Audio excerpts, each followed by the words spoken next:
Assalamualaikum warahmatullahi wabarakatuh. Perkenalkan, saya Salmiati dari kelas 3 4C. Pada kesempatan kali ini saya akan mempresentasikan tugas pada mata perkuliahan Sistem Analisis dan Metode tentang mereview hasil pemahaman teori bab 1 sampai bab 6. Baiklah, untuk menjawab pertanyaan-pertanyaan yang telah diberikan oleh dosen pembimbing kita pada classroom, saya akan menjawab satu persatu tentang pertanyaan-pertanyaan tersebut. Mulai dari bab 1. Bab 1, apakah yang dimaksud dengan sistem informasi, kemudian bagaimana peranannya, kemudian contohnya, serta siapa saja yang terlibat, kenapa sebuah sistem ini perlu dikembangkan, dan tahapan-tahapan dalam pengembangan sebuah sistem informasi. Untuk menjawab pertanyaan ini, saya akan menjawabnya berdasarkan pada gambar di samping ini. Apa itu sistem informasi? Berdasarkan definisinya, bahwa sistem informasi ini berkaitan tentang bagaimana kita memanage, mengatur orang, data, proses, dan teknologi informasi sehingga dapat digunakan untuk mengumpulkan data, memproses data, menyimpan data, kemudian menyediakan output berupa informasi yang diperlukan oleh sebuah organisasi. Mari kita lihat gambar berikut. Ini adalah gambaran dari informasi sistem atau sistem informasi, terdiri atas berbagai macam komponen. Sebagaimana kita ketahui bahwa sistem ini adalah terdiri atas berbagai komponen yang saling berkaitan. Kemudian terkait dengan pertanyaan tadi, gambaran tentang sistem informasi berdasarkan tabel tersebut, kita lihat di sini warna putih. Kita lihat kembali gambarnya. Warna putih pada gambar ini itu menggambarkan bentuk-bentuk dari sebuah sistem informasi, yaitu terdiri dari transaction processing system, management informasi system, decision support system, executive information system, atau kemudian ada expert system, dan communication collaboration system, dan office automation system. Jadi yang bagian putih ini adalah bentuk-bentuk dari sebuah sistem informasi. Kemudian bagian kuning. Bagian kuning ini adalah menggambarkan tentang orang-orang yang terlibat atau the players dari sebuah sistem informasi. Dari gambar ini kita lihat ada 4. Yang pertama disebut dengan sistem owner, kemudian ada sistem user, kemudian ada sistem designer, kemudian ada sistem builders. Jadi nanti akan kita bahas satu persatu apa maksud dari players tersebut. Dan yang bergambar warna hijau ini adalah menggambarkan tahapan atau proses dari sebuah sistem informasi, di mana ada 4 tahapan utama dalam sebuah sistem informasi. Pertama disebut dengan sistem initiation, kemudian ada sistem analis, kemudian ada sistem design, kemudian ada sistem communication.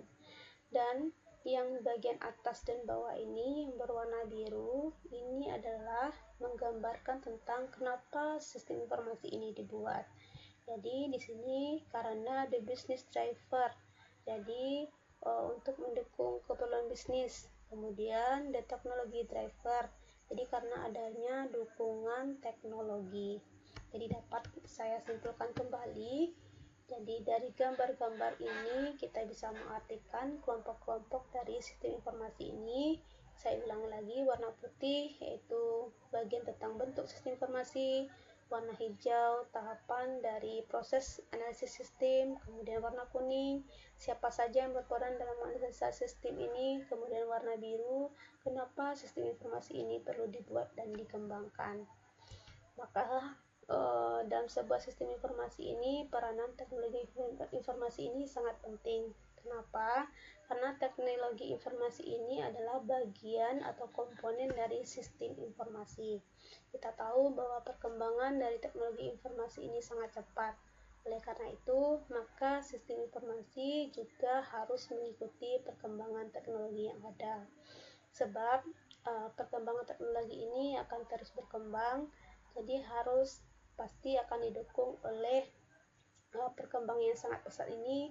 Tentunya perlu diikuti pula oleh sistem informasi ini, di mana kita tahu bahwa komponen-komponen dari sistem informasi ini ada orang, data, proses, dan IT. Kemudian pertanyaan kedua, saya akan menjelaskan kembali siapa saja yang terlibat dalam pengembangan sebuah sistem informasi. Dari gambar tadi sudah dikatakan ada players, artinya orang yang terlibat. Sekarang kita bahas satu persatu siapa saja yang terlibat dalam pengembangan sebuah sistem informasi. Pertama, sistem owner. Sistem owner ini disebut dengan pemilik sistem, artinya adalah orang yang bertanggung jawab mengenai pendanaan. Misalnya mulai dari administrasi sistem, development sistem, biaya pemeliharaan. Yang kedua, sistem user. User ini adalah pengguna sistem informasi, di mana pengguna ini ada dua, yaitu bisa internal, artinya dalam perusahaan tersebut, kemudian atau dalam organisasi tersebut, kemudian ada external user, artinya di luar organisasi tersebut atau perusahaan tersebut. Kemudian yang ketiga, sistem designer, artinya adalah orang yang merancang sistem informasi, baik berupa database, input, kemudian desainer ini merancang sistemnya berdasarkan kebutuhan dari user. Artinya adalah bahwa user harus dilibatkan pada sebelum proses perancangan. Yang keempat, sistem builder. Sistem builder ini apa? Yaitu orang yang membuat sistem. Artinya setelah desainer nanti dilanjutkan oleh builders. Kemudian selanjutnya ada sistem analis. Sistem analis ini adalah orang yang mempelajari, artinya mempelajari masalah-masalah atau problem dari sistem informasi yang ada, kemudian mempelajari kebutuhan apa yang perlu dimasukkan ke dalam sistem sehingga dapat memenuhi kebutuhan user.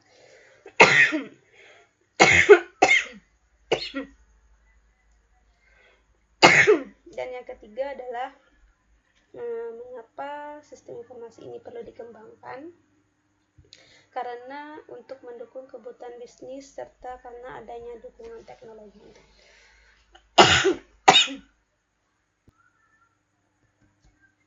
Selanjutnya ada 4 tahapan utama dalam desain sistem. Yang pertama adalah sistem initiation, yaitu kegiatan yang dilakukan ini adalah menentukan scope, goal, schedule, dan budget.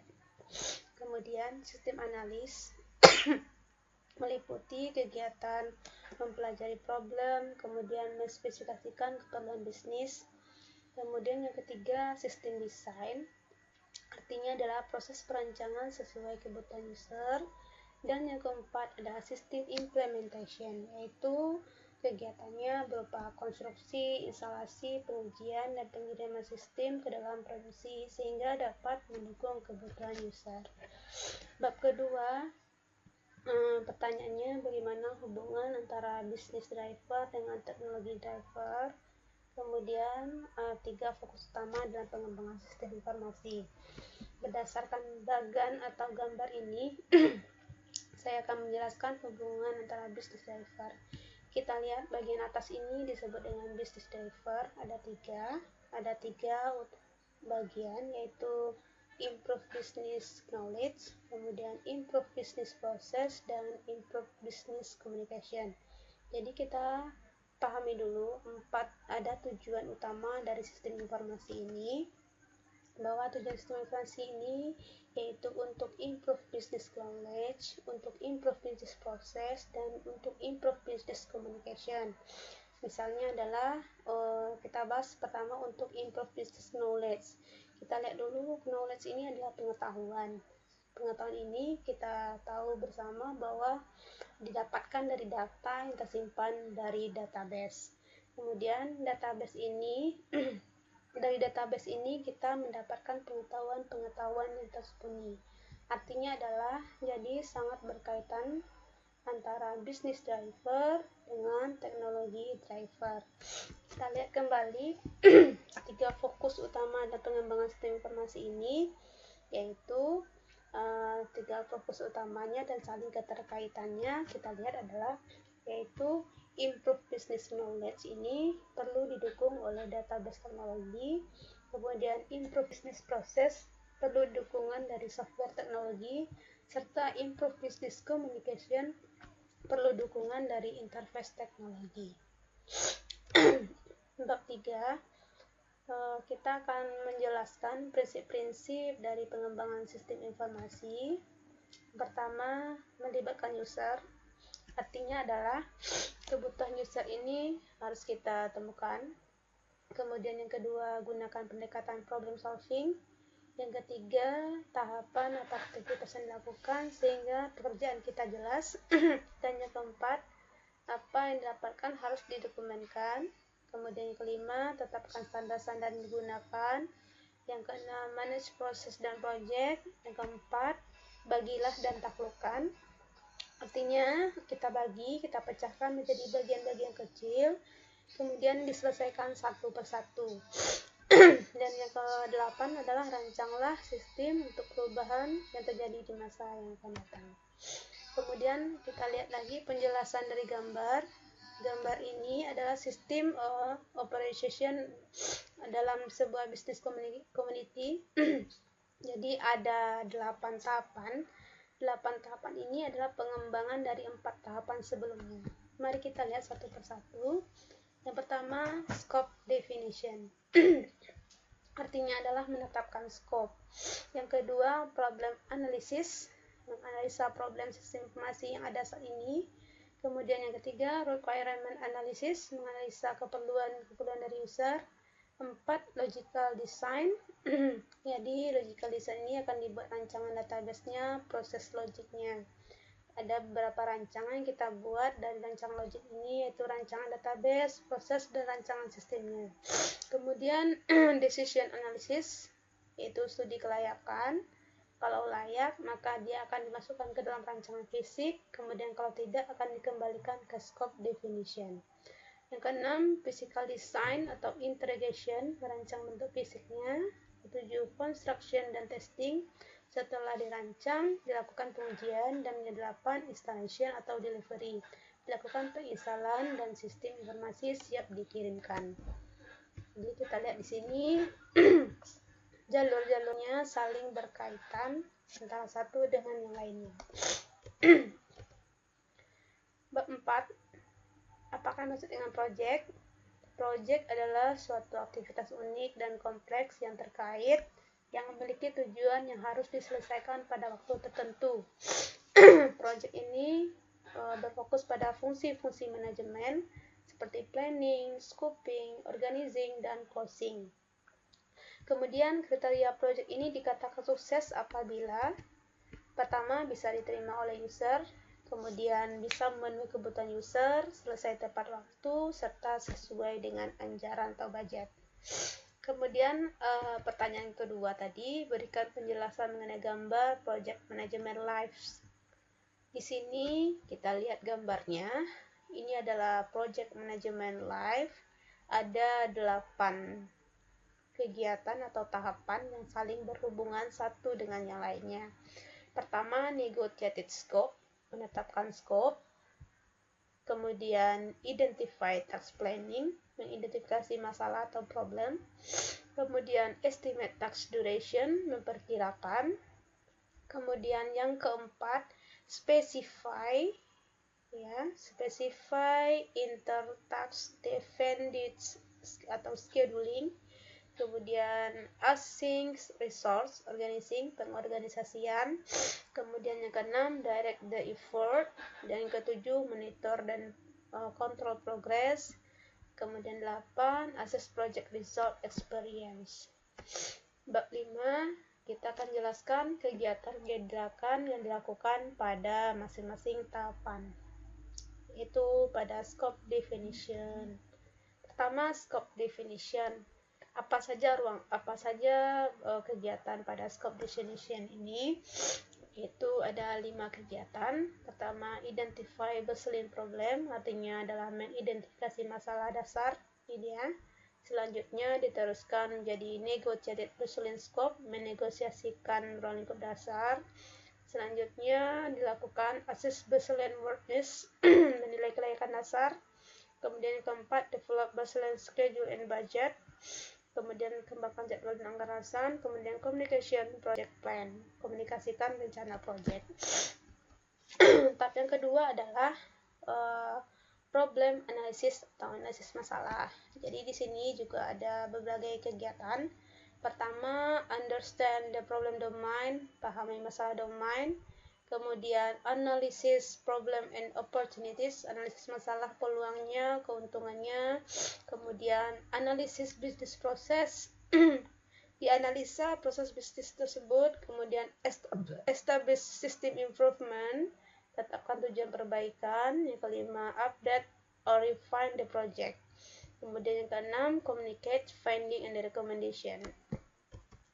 Yang ketiga, requirement analysis, analisa kebutuhan, juga terdiri atas beberapa kegiatan. Pertama, identify and express requirement. Kemudian priority system requirement. Dan yang ketiga adalah update refine project, perbarui atau memperbarui rencana project. Dan yang keempat, update or refine the project plan, memperbarui atau perbarui rencana project. Logical design. Logical design ini dia yang logik tadi. Ada kegiatan structure functional requirement, kemudian prototype functional requirement, persyaratan prototype. Jadi ada 4.1 yang bagian A-nya. Kemudian setelah selesai tahapan yang pertama, dilanjutkan dengan validated functional requirement, artinya memvalidasi persyaratan fungsional. Dan yang ketiga adalah define, di sini dia ya, define acceptance test. Jadi di sini panahnya 4.1 A dan B, lanjutkan ke sini validasi, kemudian baru define acceptance test. Dan yang kelima, decision analysis, lanjutkan dengan tahapan decision analysis, terbagi pula atas kegiatan mengidentifikasi solusi kandidat, kemudian analisis kondisi solution, dianalisis kondisi kandidatnya. Kemudian yang ketiga, compare candidate solution. Dan yang kelima, update the project. Kemudian recommended system solution. Bab 6, pertanyaan pertama, semua keperluan sistem ini harus korek. Jelaskan apa yang akan terjadi jika incorrect. Jika incorrect, mungkin biaya sistem lebih besar dari yang prediksikan. Kemudian sistem dapat dikirim lebih lambat. Kemudian sistem mungkin tidak memenuhi harapan pengguna. Ketidakpuasan ini bisa menyebabkan mereka tidak menggunakannya. Kemudian sekali dalam produksi, biaya pemeliharaan dan peningkatan sistem mungkin terlalu tinggi.